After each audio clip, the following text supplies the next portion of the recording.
ನೋಡಿ ಸ್ನೇಹಿತರೆ, ಇದೇ ವಾಟರ್ ಫಿಲ್ಟರ್. ಇದು ಬಾವಿಯಿಂದ ಬಂದಿರೋ ಪೈಪು. ನೀವು ನೋಡ್ತಾ ಇದ್ದೀರಾ, ಇಲ್ಲಿ ಬಾವಿಯಿಂದ ಬಂದಿರೋ ಪೈಪು.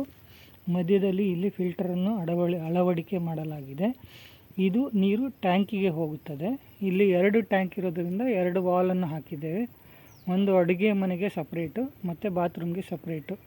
ನೀರು ತುಂಬುವಾಗ ಈ ವಾಲ್ಗಳನ್ನು ನಾವು ಚೇಂಜ್ ಮಾಡ್ಕೊಳ್ತೇವೆ. ಇದರ ಅಗತ್ಯ ನಿಮಗಿರುವುದಿಲ್ಲ, ಒಂದೇ ಟ್ಯಾಂಕ್ ಇದ್ದರೆ. ಈ ರೀತಿ ನೀವು ಫಿಟ್ ಮಾಡಿದರೆ ಸೊ ನೀವು ಟ್ಯಾಂಕನ್ನು ತೊಳೆಯೋ ಅಗತ್ಯ ಇರೋದಿಲ್ಲ. ಏಕೆಂದರೆ 3 ತಿಂಗಳಿಗೊಮ್ಮೆ ಈ ಫಿಲ್ಟರನ್ನು ಈ ರೀತಿ ಎಡಕ್ಕೆ ತಿರುಗಿಸಿ ಬಿಚ್ಚಿದರೆ ನಿಮಗೆ ಒಳಗಡೆ ಆ ಫಿಲ್ಟರ್ ಇರುತ್ತದೆ. ಅದನ್ನು ತೆಗೆದು ಕ್ಲೀನ್ ಮಾಡಿ ಮತ್ತು ಅದೇ ತರಹ ನೀವು ಕ್ಲಾಕ್ ವೈಸ್ನಲ್ಲಿ ತಿರುಗಿಸಿ ಟೈಟ್ ಮಾಡಿದರೆ ಸೊ ನಿಮ್ಮ ಕೊಳೆ ನೀರು, ಕಸ ಎಲ್ಲ ಅದರಲ್ಲಿ ಫಿಲ್ಟರ್ ಆಗಿ ಅದರೊಳಗೆ ಕೂತಿರುತ್ತೆ. ಪ್ಯೂರ್ ವಾಟರ್ ನಿಮ್ಮ ವಾಟರ್ ಟ್ಯಾಂಕ್ನಲ್ಲಿ ತುಂಬುತ್ತೆ.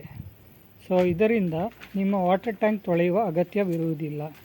ಸೊ ಆದಷ್ಟು ಎಲ್ಲರೂ ಇದನ್ನು ಅಳವಡಿಸಿಕೊಂಡರೆ ಉತ್ತಮ. Thank you. ಅರವಿಂದ್ ಯಲಗುಡಿಗೆ.